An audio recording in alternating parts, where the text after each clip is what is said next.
I want to tell you a story about writing.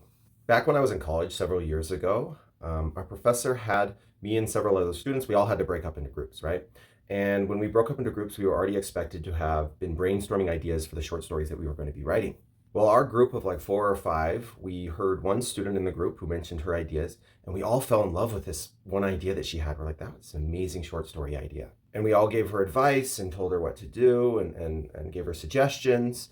And we were really excited to see what she would come up with. Well, come to the day when her short story is due and the whole class has read it, because we were expected to read them outside of class and then come to class and discuss them. And she had to sit there for 20 minutes in silence while the class discussed hers. And when they started discussing hers, they completely eviscerated her short story. And in fact, I didn't really like what her short story was, what it became. And as this was happening, you could feel her eyes, her like sort of eyes like daggers stabbing into all of the people who had been in her little partnership. Like it was our fault, what she wrote was getting eviscerated by the class. I remember feeling completely terrible for her, but I think there was an important lesson in this. Having a great idea is not enough to having a great story.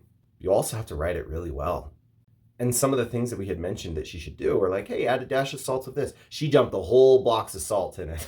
Also, I guess it could be a sign that, giving feedback can also be really tricky. And sometimes when you're giving feedback and you're trying to direct a writer in a certain way, it may not pan out the way that you expect.